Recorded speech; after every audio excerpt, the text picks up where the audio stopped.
everybody, and welcome to the Makers of Minnesota podcast, where we talk to cool people doing cool things.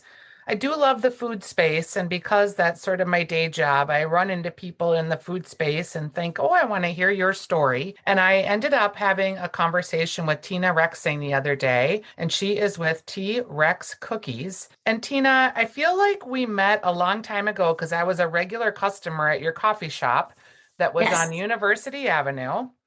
And this was, of course, before COVID, because you're right across the street from Hubbard Broadcasting at the time. And I loved your monster cookies, of course, but I also just loved the vibe of your coffee shop. And then it went into you guys were opening in Roseville, and it was more of like a pop-up situation. So I can't wait to just talk to you and figure out post-COVID what is happening with T-Rex cookies. Welcome to the show. Thanks for having me. This is exciting to be here. Yeah. Now, how did you start making like the giant cookies? And had you made them as a kid and decided to make it a business at some point?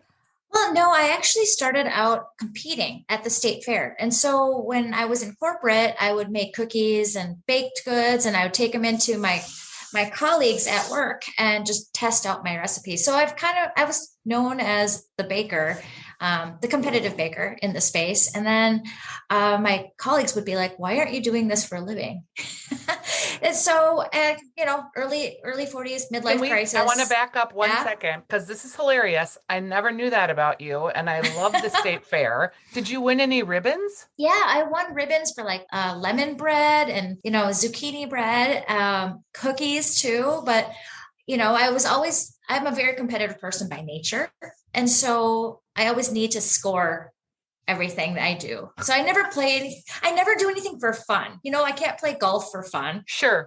I always have to keep score, and that's no different in my baking life either. So, I love yeah. that about you and that you know you're competitive. At what point did you finally acknowledge that and start saying it out loud?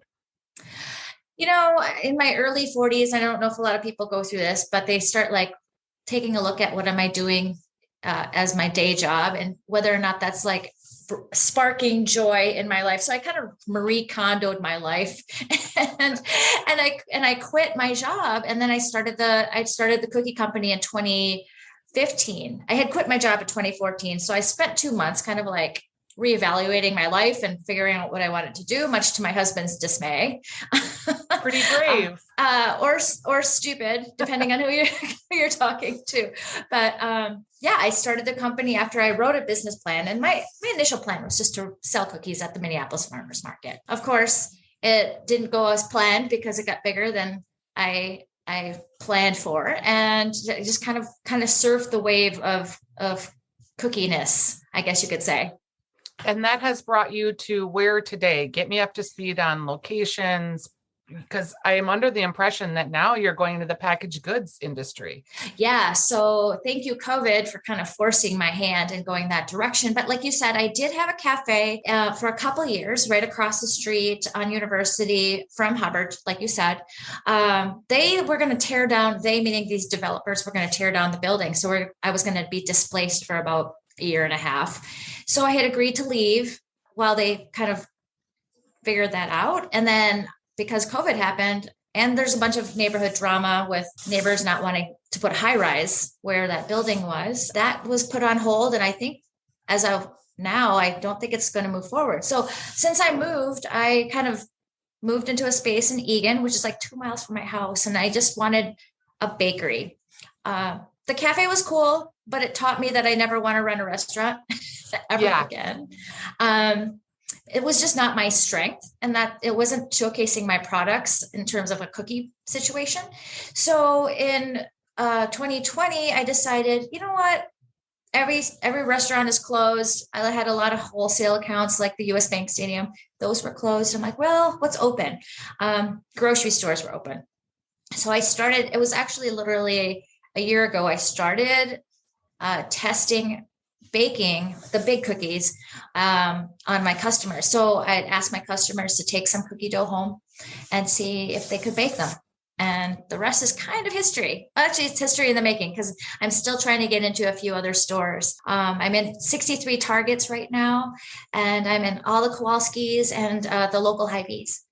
Can I ask about that? Because there's a local company that has a frozen product in store that I won't name because she's a very nice lady. But I think when you go from a distributor situation or a co-packer or your own bakery, and then you go into a different type of medium, so frozen, the recipes aren't always the same and things can happen. So how do you feel your recipes have translated to the frozen grocery product? Is it different? And is it just a matter of size? Because you're still making big cookies. Well, what's nice about going into the frozen space is that the cookies that I've been making in my space, in my two bakeries, because I actually have Egan as well as Minnetonka in the Ridgedale Mall.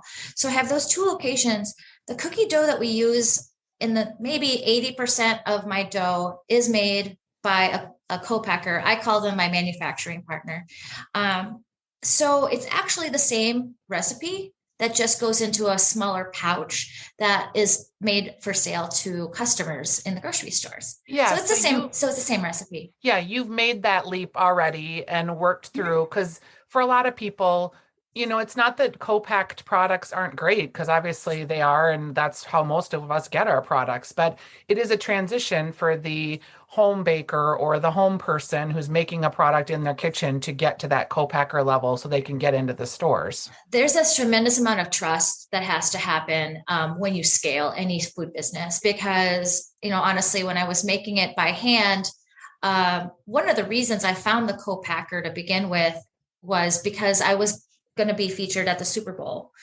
And there was no way I could make that much cookie dough in my 60-quart mixer. And so I was in search of someone who could take my little recipe, little meaning 80 pounds, and blow it up to an 800-pound batch.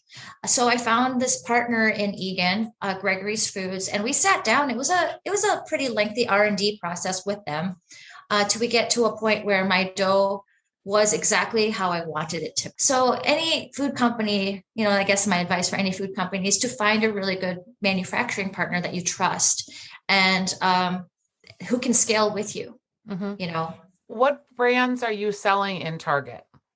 So I have two SKUs at Target. I have the Monster Cookie as well as the Caramel Chocolate Chip Cookie at Target. One of the things that I think is interesting about you, and you'll laugh when I talk about this, but when you have a business, you're very proprietary, right? And you have like recipes of chocolate chip cookies and of the Monster cookies. But if we're just being completely honest, other than maybe some new technique or some spin on it, a cookie is somewhat of a cookie, right? So there's good cookies and bad cookies. So once you get into the good cookie category that where you are, there's only so much variation in good cookie. What I think is really cool about this is you took this product that kind of anyone could make and you've like put it into a lifestyle brand and you really have like a sense of, leaning into the size of the cookie.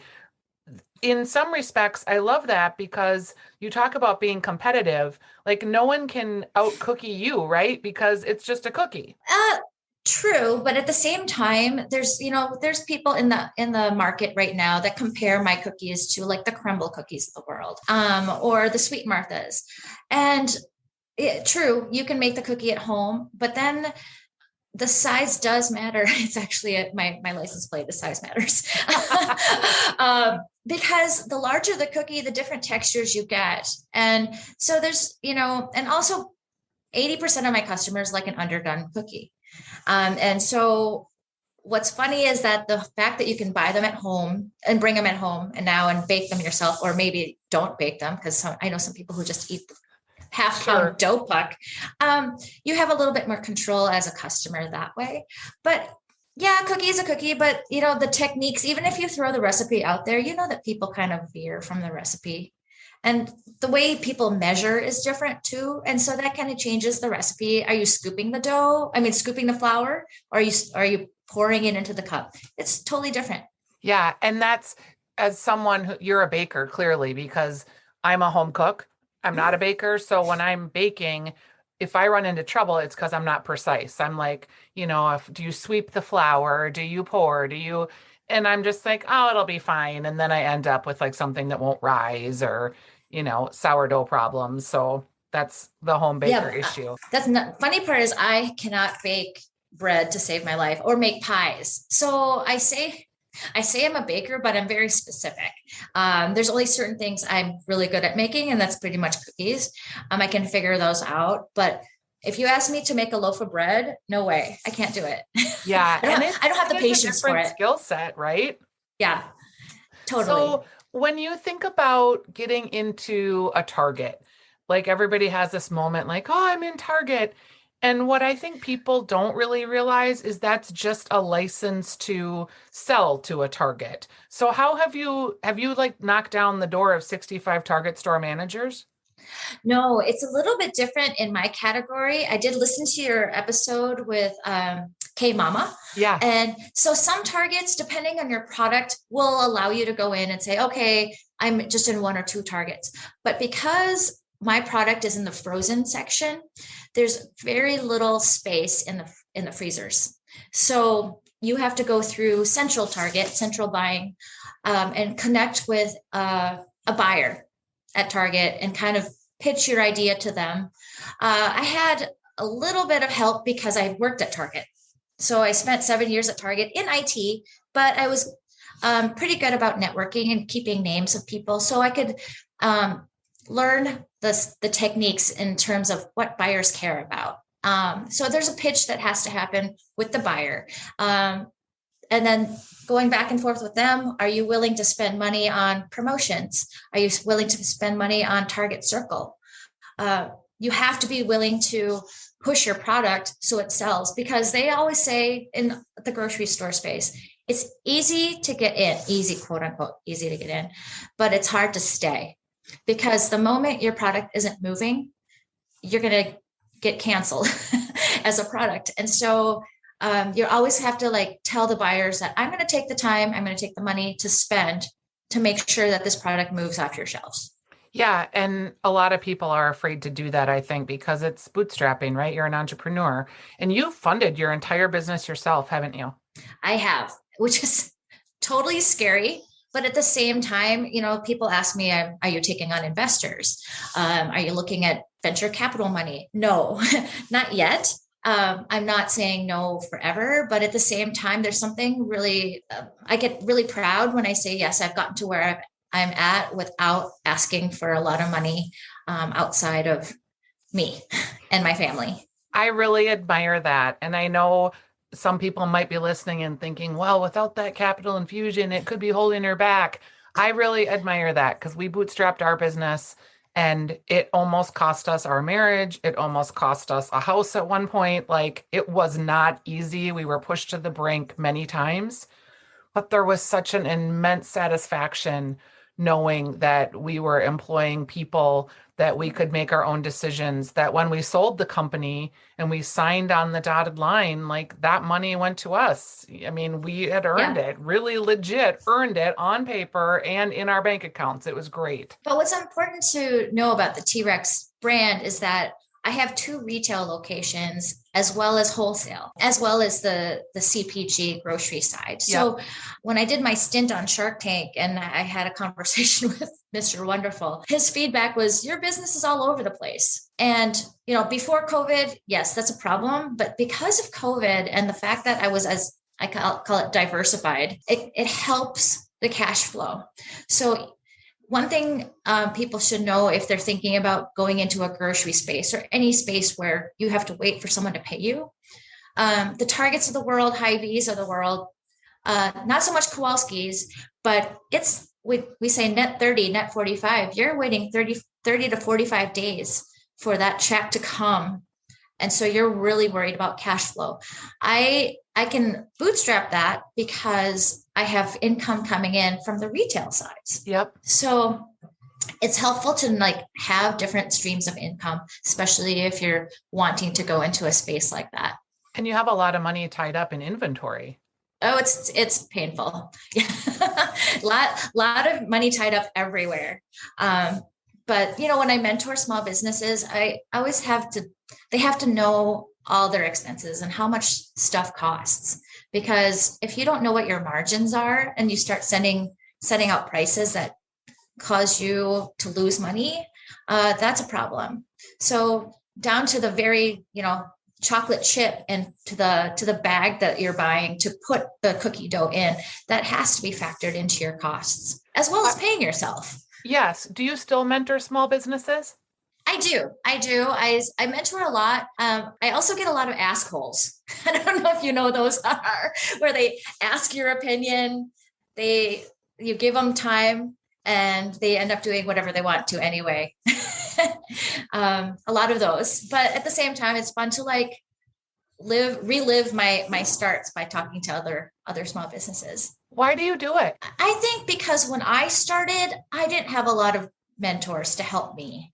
And I think it's just for me to give back. And if I could just, help someone through one or two issues that they're dealing with that I had to like muscle through myself, it makes me kind of feel good about it. And I don't know if you know this about me too. I was a tennis instructor at one point. Nope. Yeah, I was a professional tennis instructor. And so just by helping people like advance their skills just a little bit, I think that's just ingrained in me. It's like I like to help people. Yeah. And you like to teach people and to help them learn. Oh, totally. I mean, it's the food industry, especially Minnesota, is a very small one. Everyone kind of knows everybody. And, there's people in there that you don't necessarily want to work with either because they're not very nice. But we all know who those people are. Or we're learning over time. Yeah. And I think too, there's, I don't know how to describe this, and maybe the asshole is the way you describe it. There's people that just, like, you're a very energetic person and you are a giver and you are light and you're bright and you're giving of yourself. There are people in the world that just suck that energy out of people and they never give it back.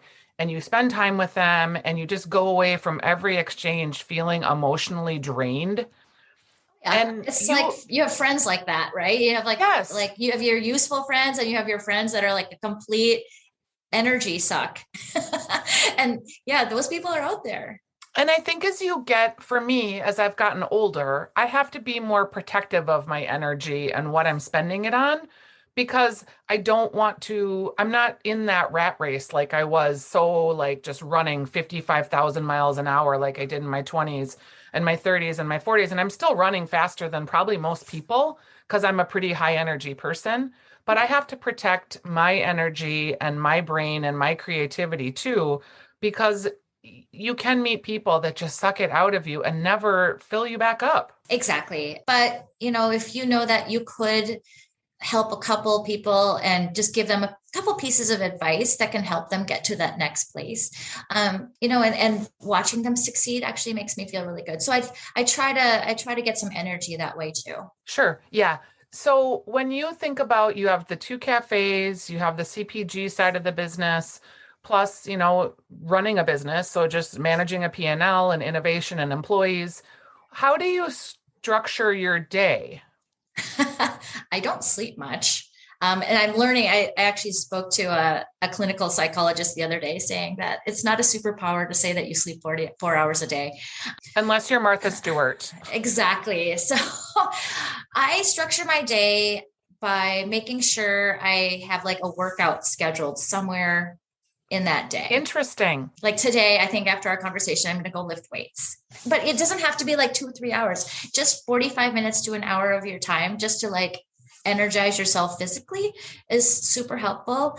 I find myself checking emails all the time and I'm doing better. And a lot of small business owners will probably learn this too, is that I am doing better about delegating to other people and surrounding myself with employees that want to be there is super key for me to be able to be sane and maintain a nice demeanor. Because sometimes, especially coming up where we're going to hit Thanksgiving into Christmas, my hair is on fire most of the time. So I always tell my staff, I'm like, this is the calm before the storm. And there's nothing I will never ask them to do something I haven't done myself. That's the kind of way I manage my business. When you think about your day and how you structure things and how you want to spend time, someone mentioned to me the other day about social media, and she was like, I need to take a break every now and then because I just find it recharges my batteries. Are you in that social media cycle, and do you do your own social, and are you always like thinking about the next post? I was. So there was one point where I actually started looking at everything I did in a day, and social media was one of the things that kind of kept me up at night because as a small food business, if you're not out there making gorgeous looking posts or whatever, you're kind of being left behind. So I ended up hiring someone for that. And then every once in a while I'll sprinkle in my own posts. And but I think it's been a really good investment for me to have someone post for me, but at the same time have my voice behind it. He got to know me really well, so he knows how I speak. There's sometimes he'll post something, I'm like, I don't sound like that, I don't talk like that. So we have a back and forth. But TikTok now, the new hot social media, I was really hesitant to go out there on TikTok. And but I'm finding that people are using it. And now I'm just on this TikTok train where we just had a video go viral last week, has almost 8 million views. Along with 8 million views comes thousands of comments that might not be as friendly and nice as that you'd like them to be, but that just comes with the territory. Yeah. So in terms of TikTok, are you posting photo series? Are you posting videos? What was it that went viral? Because I'm not on TikTok right now. We've been posting a couple different things on TikTok. We'll post like me doing like little tips and tricks for baking. And then we'll post like mixer videos. So my Hobart mixer spinning around, and then we throw stuff into the mixer. And people really like that. So the one that just recently went viral is that we took a butter cookie dough, and we took 2 apple pies, like full on apple pies, and we threw them into the mixer and mixed it around. And then we partnered with Pearson's Salted Nut Roll, and they gave us some apple pie nut rolls, and we threw those into the mixer. I don't know why people like them, but people do, just watching stuff spin around in a mixer. Is it a good cookie? It actually is a good cookie. People are, I started throwing weird things into mixers just to see if a cookie could come out. And the apple pie cookie I've been doing for a couple of years now, and it's actually really good. It's got more of a cakey texture to it because of the apple pie filling. Mm-hmm. But we've thrown birthday cakes into the cookies before. We did mac and cheese, which was made a really good video, not a really good cookie, but we tried. Yeah. Yeah, smart. And there are some good savory cookies, so keep trying that. You never know. Like I'm trying to think of like a rosemary, lemon, thyme. We've done that. And then just me being a smartass, I made a French green bean casserole cookie with cream of mushroom soup. That sounds so disgusting. It was awful. It was awful. But now I know. Yeah, and it kind of seems like disgusting, but then as I was hearing you talk about it, I was like, but wait, maybe like it could be like the whole like a chicken Swanson pie, but it's like all in a cookie, so maybe it turned out more like a biscuit. So I'm like, you know what, I can't really call this a T-Rex cookie because it wasn't very good. But at least in terms of I tried dill pickle cookies when I was invited to the Bloody Mary festival, and those actually worked out really well. They pair really well with Bloody Marys. I bet. Well, you are super fun. And do you have anything exciting coming up for the holidays? For the holidays, we stick with our pumpkin pie cookies because those are really popular. Then we throw cheesecake in there too. So it's pumpkin pie cheesecake cookies. And then December, we start out with our contests again, with putting it out there to my followers on Facebook and Instagram. We let them come up with a holiday flavor, and then they vote. And then the top 3 get made for the month of December, and the winners get a 5-pound version of the cookie they made. Yum. They came up with. And last year's super popular cookie was a Christmas crack cookie, which had saltines in it. Saltines and chocolate and pecans. So I'm looking forward to seeing what the followers come up with next. Yeah, I love it. Well, Tina, it's exciting to talk to you. It's T-Rex cookies. Find them in your grocery store freezer also Yeah. find them? You Minnetonka. just said it. Minnetonka. Thank you. Yeah, in Ridgedale. Yeah. Ridgedale. Okay. So yeah, if they visit trexcookie.com, you can click on locations and you can find us both in restaurants, because I'm in about 50 restaurants. Are you really? I did not know that. Yeah, on their dessert menus. Yeah. Love it. So a lot of them make them into cookie skillets with ice cream on top. Yeah. So I'm in a bunch of restaurants, and then we're in grocery, as well as we are in the Target Center, as well as the US Bank Stadium during Vikings games. All right. I love it. Thank you so much for joining me on Makers in Minnesota. It's been great to talk to you. Thanks for having me. All right, Tina. Bye-bye. Bye.